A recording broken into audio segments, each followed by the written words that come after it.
जल्दी जल्दी काम करा जा, शाम हो जाता। प्रधान जी नमस्कार। नमस्कार, बैठिए। अरे सुनो तनी की आवाज भरा ताटे वाह काहे न तनी देखती तनी सूचिया उचे में हमार नाम आइल बा कि नाही तो हमरो आवाज लिख देती।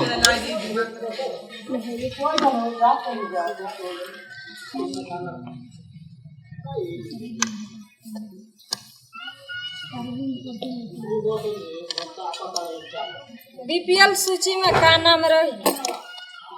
काहे वोट के टाइम वोटर लोग चिखा ना आए और दारू पर चल जाता रहे लोग। का हुई वोटर लिस्ट में? काहे सब लोग वही तरह वोटर बाटे। आ जब चिखना खाई ले तो यही ना कट। अच्छा तभी कि कैसे नामवा चढ़ी 2-4 महीना प्रधानी बाटे और यही तरह जब होई तो का के वोट करी या चाहे का के कुछ करी देखल जाई ओकर जौन येथी बैठाल जाई बैठी का कर जाई। जब गांव में आदमी बात करबे करी।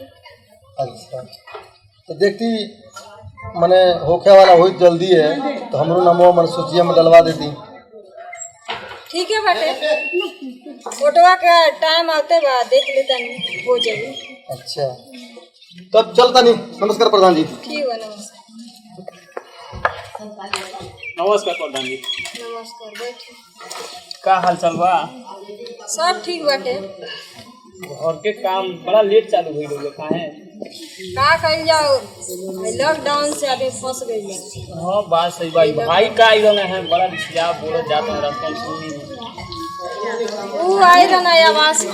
अच्छा तो वोट के टाइम वो लोग का करता रहे जी दारू शराब में भुला जाता रहे। नहीं बात सही बटे। हमसे कहने कि हम लोग 50 वोट खैलियम बा 5 रुपया दे दो नहीं रुपया को पैसा बनाई दिया पता चलो कि चल बिना वोट दे तो यही से नाम कट गई बा। ठीक है बात है मतलब कि जे जैसन करेला वैसन पागल है। नाम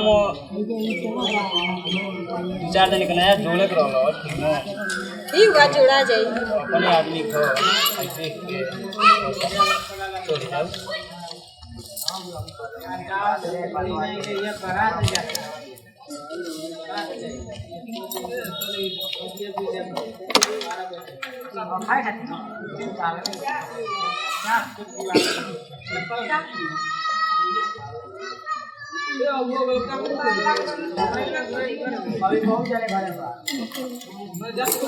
तो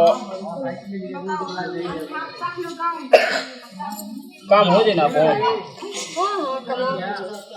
ठीक बाटे गौरी काम रहो तन बिहान थाना चले के रहो। कोनो बात बा का? हाँ हो जन हो महलवा के ना रहे जन कहत रहे कि दारू बकरवा कटवाओ खाती तो वो अपने आदमी से उसे झगड़ा कर बटे सुबेरवा के। तब फोन हम लोग गई लोग हम लोग के बारी खोजे कंपनी की प्रधान जी हुई ना ये व्रत पहले से कोनो फायदा नहीं के समय कहीं हो से घर के काम होते तो सामान के लेबर के हिसाब किताब करे के रहेला तो वह चले गए। ठीक बा, देख लीजिए। हाँ तो फोन कर दे थाना में वैसे पकड़ के ले गए मार कि सुबह चलान मत करे सब। ठीक बा, चलान ना हो। अरे जो ना अपन आदमी बने तने तो बताओ जरूरी बनो। बाकी ठीक बटे आई जो हम सुननी है कि तो पैसा लेके शराब पी के मछरा मछली गोश मछली खा के वोट देता है तो अपनी वोटर तो भरोसा बाना है। ऐसा आदमी के कामों कोई बढ़िया बात नहीं है। गाँव में बड़ा ले तो कर ही पड़ी। ऐसा आदमी के थोड़े जे पैसा लेके वोट देला वो काम कोई करें तो बंदर होके तो नाप के निकलवा दो। आदत कैसे छूटी? हाँ सही बात बा, लेकिन हरदम के तो करवा मानिए जरूरी काम बा जाए और मिस्त्री बुलाते हैं ठीक ना। चलते नहीं मैं नमस्कार मन बुलाए ठीक बा।